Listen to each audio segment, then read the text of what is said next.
What's up, my loves? It's your girl Diamond. I'm here with a new episode of Love and Hip Hop Miami.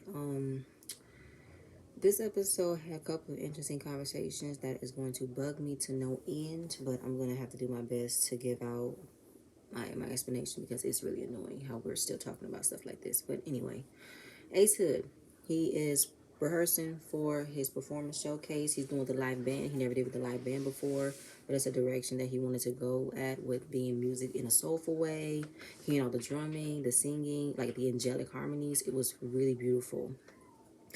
And this was the route that he wanted to go for as his music because it's different than hearing instruments on a composed track than hearing it live. Princess. Neri is coming by because she's happy that the development between her and Princess relationship is growing, and we see Princess with her children, and Neri is looking at it like, oh wow, she's in that baby stage with me. She is chained to the house. She can't go anywhere. Understand all that. And she brings by some champagne. They have a conversation about how everything going. Sheila comes by, so they all mix. They all mingle and mix. It's the first time Neri's meeting Sheila, and they're all just conversing back and forth. So, they're just all talking and conversing, and then Princess brings up how she wants to save a certain bathing suit for the retreat because they were asking how are you, Sheila? What you been up to? I just produced a book, and now I'm about to prepare for this retreat. So Neri asks, "What's the retreat about?" She says, "A coming together of Black women. We're uplifting, we're healing, we're meditating, just talking about our daily lives, and giving us a space where we can just come together and be with each other." Excuse me, and she also said, okay, so how did it go about? So she explained how the community came. Curvy, curly, conscious. So she said when she first did it, it was supposed to be a space for women, of all color. She even invited, black. It was supposed to be a space for Black women. And she did start by bringing other minorities in it, other allies. But then, of course, she heard from the community that we're tired of constantly be pressured into opening our space for other people where we want to have a space for us. We don't have a safe space for us. So that's when she stopped creating where other minorities, or if you are a Black woman or you identify as Black woman, you can come. But if it was supposed to originally be a woman who supports Black women, it did not receive well to the other people in the community. So um it's not anything personal. It's just, of course, due to her being loyal to the community, her being respectful of other people's feelings, she took into consideration. For some odd reason, which irritated me to no end, Neri said she wasn't expecting to be invited, but she felt like things were left awkward that she was not invited. If you didn't expect to be invited, why are you feeling some type of way as to not being invited? And who else?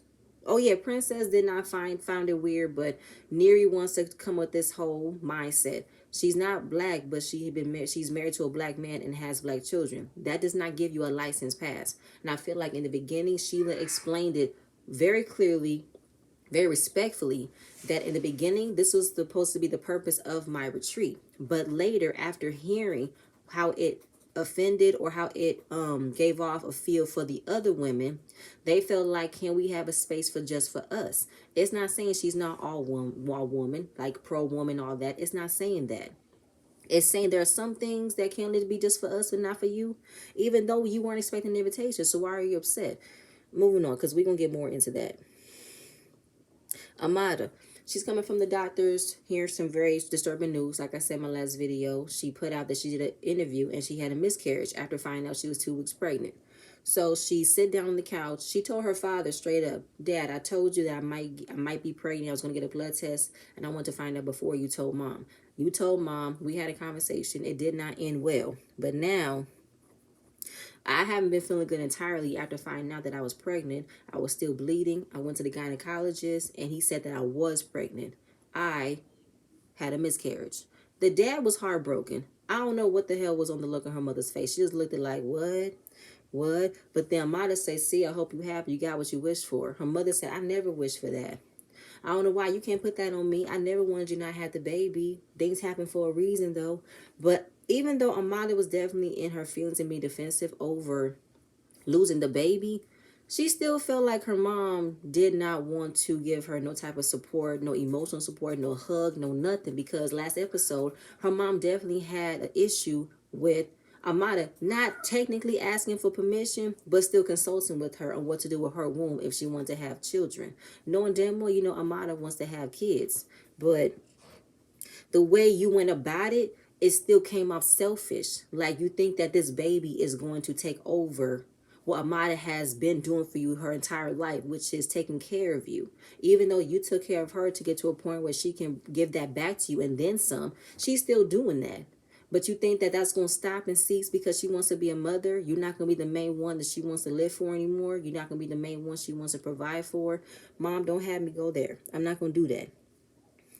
So she said, listen, I'm the one that lost the baby. I'm the one that had a miscarriage. Can you just shut the fuck up and support me? So when she said that, and she was definitely upset, she was definitely emotional, her father came up and gave her a hug because she was crying. And that's what her mom wanted. That's what Amada wanted her mom to do from the beginning. Give me some support. Hug me, love me. Say, I'm sorry, baby. I know this is not what you want to happen. I know you want to be a mother. It will happen soon. You just wanted to defend your case and say, I never wished it. I didn't want you to not have it. That's not what I wanted to do. This is not your moment for you to say this is not what you want, because I feel like it was. Amada hinted it last episode that I'm not getting rid of my baby because that's how you made her feel. Like this baby is going to stop every opportunity that she will ever have if she became a mother. It won't. There are too many women in this industry that have had babies and still became successful. So her mom came, hugged her, but the emotion that Amada was feeling was too much. So while her feeling like she lost her chance, she'll never get a chance to be pregnant again. I missed my window. I missed my shot. They said, don't say that. You're still very young. It will happen. And she can't take it. She gets up. She demics, runs out the house. She's outside in the garden. Her parents are like, calm down. That's not how it's going to go. It will happen. And her mom admits that she's had several cesareans and she's lost babies too. I'm like, a cesarean means that you've had C-section. I mean, you've given birth before, right? I don't know if operations, but apparently it took her mother 6 years trying to conceive. And Amada was her miracle baby. So they both bonded and cried over that. I was really trying to understand what you mean several cesareans. Like surgery, you had ectopic pregnancies.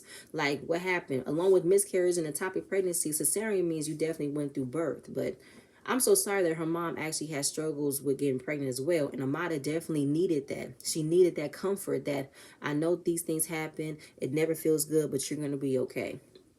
Nori, he's at a basketball game with his son. He has a spinoff of Drink Champs, but it's now Smoke Champs, and they're sponsoring a basketball team that his son plays for. So he's playing with the older men, and he's getting treated like a regular player, no special treatment because that's just Nori's son. He's like, no, he's gonna treat like a regular person.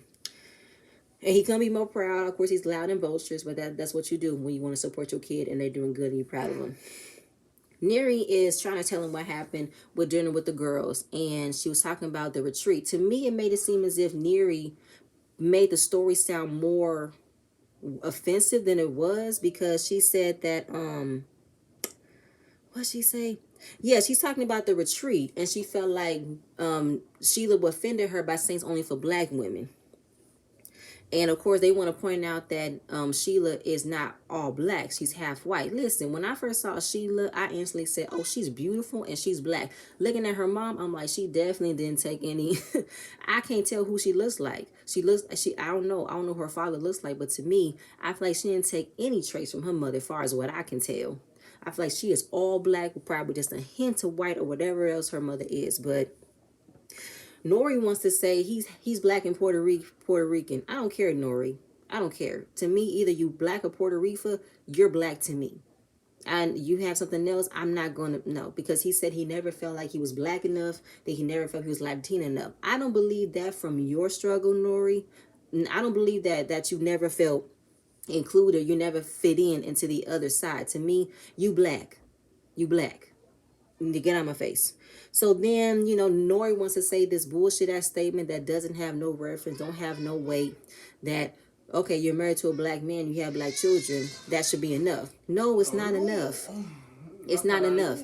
It's not a pass. It's not an invitation. It's not enough. Does Neri identify as black? Is she Afro-Latina like Amara? If she's not, if she's want to be Puerto Rico or Cuban, then let her stay in her lane. Other than that, she's not invited. And Nori wants to, both of them wants to say, oh, because you couldn't come in because you're not dark skinned. No, she's not black. Dark skin have nothing to do with it. If you identify as black, you black. It doesn't matter if you light, dark, caramel tone. It don't matter. She's not black. She does not get an automatic invitation to be part of a retreat that's only for black women. No. Ace Hood, the showcase, he does an excellent job singing about his songs. I love it. Sheila has a conversation with his mother Blondie. They have a really good conversation about just respecting each other. Sheila has always given Blondie the ultimate level of respect, but she never got received back because Blondie does not look at Sheila as his wife. She looks at her like, you're the reason why my son is not giving me the lifestyle that I'm supposed to have or keep having. But they come together. She apologizes for how she made her feel. Sheila apologized for not keeping in touch and conversating. And at the end of the day, I want you to be a part of his life. You are his mother, and I'm the wife. We need to come together and be respectful towards each other. The mama's like, I know, I never respected your marriage from the beginning, but I have to get along because I want my son to be happy. I don't want a wedge between us. And she said, I don't want you to ever come a point where he needs me, and you gonna feel some type of way. Because you're going to always be his mother, but I'm his wife. So they have a really good moment. They're going to work at it. Them braids was tight as hell on Blondie's head. They went all the way down to the roots, but okay. Yep, that was it. Trina. They're having a small celebration to congratulate Trina on how she did with the verses, but they really want Trina to take a break. But she feel like she don't want to slow down. But the way that they're saying take a break, she means like, you mean stop completely, retire? No. Just take a few days. You deserve it. She's like, fine, I'll do it. If you know, if it's time for, if you guys think it's cool for me to do it, I'll do it. Amada, she invites Neri and Princess over because she wants to be around more women because she needs girlfriends, and she don't have any friends. She's cooped up with her parents all the time. She needs some other adult interaction with adults her age. So this is the first time she's meeting Neri. They're talking about having kids. We find out that Neri only has one child with Nori, but has bonus children. He has older kids when they got together, so she only has one with him. Princess, her kids, and then they're talking about Neri's juice bar, how juicing is very natural, and then Amara makes jokes about, hey, we put it in our system, put it in our mouth, we put a lot of things in our mouth. Princess said, I don't put nothing in my mouth. Ray J said, I'm a mother, I don't do that. Okay. Good night. Then they were talking about Ace's event. Did you guys go? It was such a good time. Neri said no because she's still feeling offended by the retreat that Sheila did not invite her to. And she's like, for real? Like she said, I don't feel no type of way about being invited, but I feel like there should be minorities included in it. And I don't know why. But she said in the beginning, Neri, in the beginning when she started the process, she did invite other minorities in it, but her community felt like it wasn't fair for other minorities to come in and speak their issues or to speak their truth when we haven't, like, can it never be a space just for us? It's not saying you guys don't have issues either. It's not saying you guys don't have things to learn and educate, but same point in time, can we have something for us where we don't have to constantly include other people who don't live our lives, don't have the same struggle as us? Like, that's the one thing that needs to be addressed. And that's what Sheila said in the beginning. But then, of course, Amada, she said, okay, Mira, listen, Mira. Obviously, you know, I have African ancestry, so I identify as black. And I'm also Dominican. Both my parents are from Santo Domingo.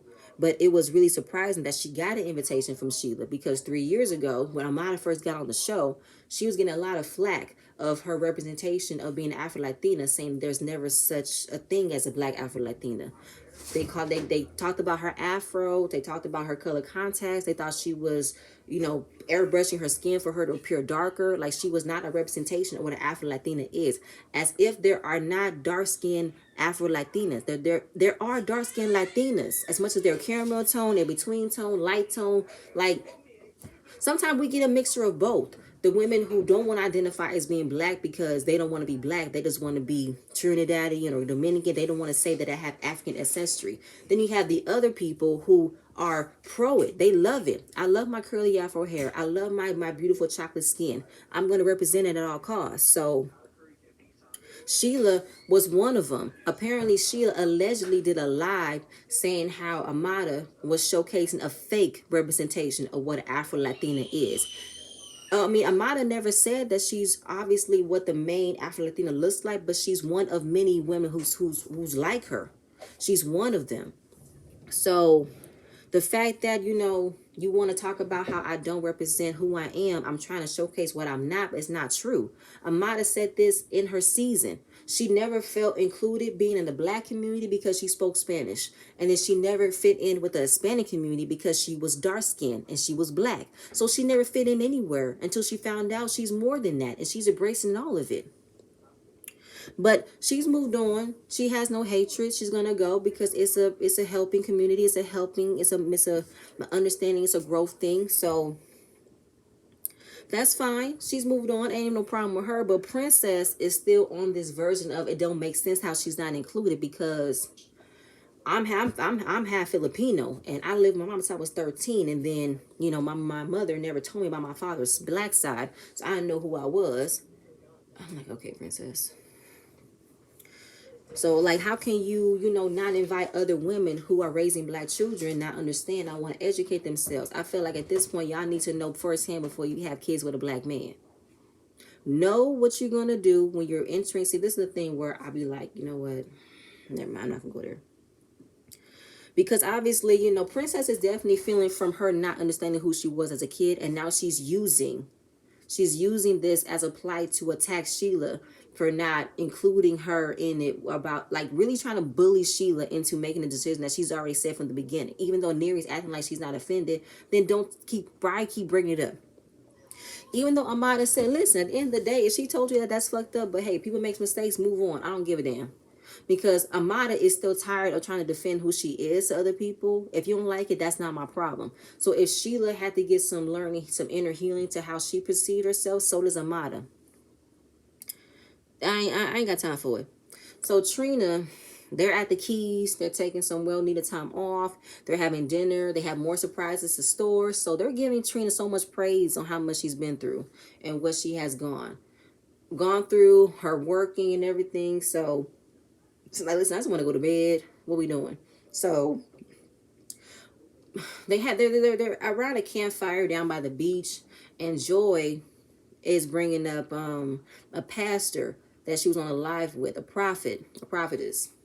And she said it was a great impact. So they're having a conversation. The woman automatically said 8 months ago, I didn't know I was going to meet a female celebrity, but if it's you, then God got you. Your healing, your pain is all going to cease. Life is gonna come blessings your way. Everything's gonna be okay. Just knowing that God got you, you will live life without no worries, no strain, no strife. And I know you've been through a lot the last 3 years and also in the last 3 months. I'm gonna pray you're gonna have no more days of pain.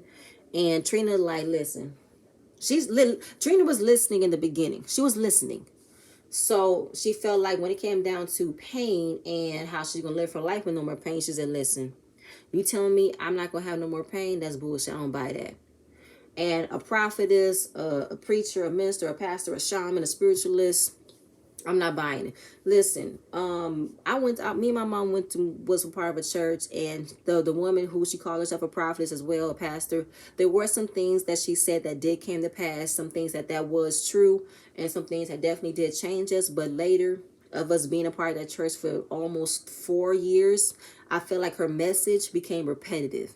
Her message did not do anything else until the first time we heard it. It can be the same thing over and over again. No change, no movement, not up until the first time we heard it. And some things did change when she said it in that moment, but the message never went anywhere.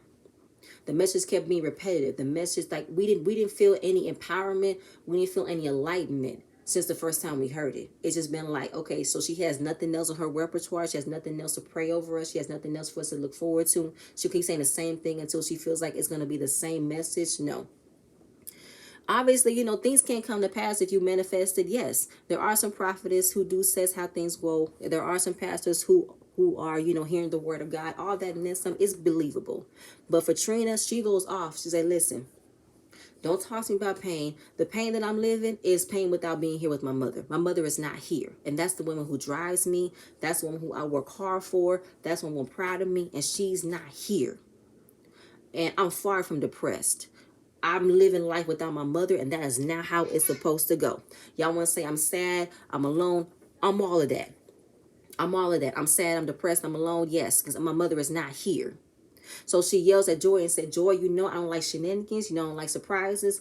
And you want to do this to me? My mother is off limits. Like Trina is going completely off, very lashing out in pain, emotion, anger. And I know this is not what Joy and Bobby wanted Trina to come out of. They wanted her to receive it, be open to, listen, hear. But we all know that her mother is a soft subject. We know that she's lost her mother within the last 2 years, and she's still healing with it. She's still grieving from it. So she ends up getting up and walking away while her brother's getting her to calm down. Say, I'm done. I'm over it. You're going to talk about my mother. We're not doing that. I want Trina to really seek help. I want her to seek help because her lashing out is two ways, wrong and angry. And she should not speak to nobody in that manner. When she's take it to herself, take it to yourself, come with a way to express how you feel without lashing at people. I know Joy did not mean no harm. I know Bobby didn't mean no harm. But the way it was perceived, it still felt like, damn. Really, Trina? You couldn't listen, you couldn't hear, but I know she's coming off of anger, but at the same point in time, I can't constantly defend the fact that your mother passed, that you can still talk to people like this. No. No, I can't do that. You need to take accountability and realizing this pain is real, and you need to seek help to not do that, because you're going to push everybody else away and you're going to be an island by yourself, and it's going to be what you did. It's going to be based off of what you did. Nobody did this to you. You did it to yourself. Okay, ending it with Neri. She invited Princess and Sheila to her juice bar. It's still under construction. It should be available in about 4 weeks. And Neri is still feeling awkward about how things ended at her house. No, at Princess' house when she wasn't included into the retreat. Bitch, she just met you. She just met you. I don't know why you felt you have an automatic invitation of going somewhere with someone you just met. Good night. So they all sitting around seeing, and Princess is definitely feeling some type of way about Neri not being invited, because we should all be understanding each other. We should all learn how to help each other, lift each other. And I want to be able to have a conversation where I feel like you were wrong in this, and I want us to understand and move forward. Princess, I don't know why you egging this on and making it bigger than what it was, because it is really not that big of a deal. You're only invited because you have black. You identify as black. Do Neri identify as black, Princess? Do she? I'm not doing this. So they all sit down. Neri starts it off with saying, I did not come to Ace's event because I didn't want to be phony and feel some type of way about something and ruin your event and not talk to you. So I did feel a way about the invite, or the way that the whole invite situation came about with the whole retreat. I know it's for black people, for black women. I understand all that, but I feel like all minorities should be included, blah, blah, blah. And Sheila explained, she said, listen, I love the way you told me and the way you presented to me, so I can definitely give you a full explanation. Listen, when people say it's for black women, it's for black people, they think I'm pro-black and I'm against everything else. No, I'm all for women. I'm happy for all women, all walks of life, and it might feel hypocritical of me because my mother and my sister are not black. However, you know what I'm saying? I'm have something too, and other than that, but at the end of the day, when I created this retreat, this curly conscious, whatever, I'm not trying to disrespect them, I'm trying to get it out. I made it where it's identifiable for black women, because we don't have a safe space for us to talk about things, what we go through, our kids, our lives, our husbands, our day-to-day. However, I want to respect the brand that I created, respect the mission that I created. Even though she's pro-woman and all of that, she still wants to respect the brand that she created, respect the space that was created for black women. Princess trying to chime in and give her 2 cents. She said, I'm going to let you get to that, but let me complete this, okay? Listen, My retreat is to create a space for women who are kinder to one another, respect one another, uplift one another. There isn't a space for us to feel like that. Hence, what the reason of my retreat means. So there was a misunderstanding at that point. Princess again wants to chime in and say, I hear all that, but what does it mean for the women who create black children? Both our mothers have made black children, black women. So why couldn't there be a space for understanding, learning, education of women who have black children? Neri has black children, and I just feel like I never had like. Oh my God, I can't.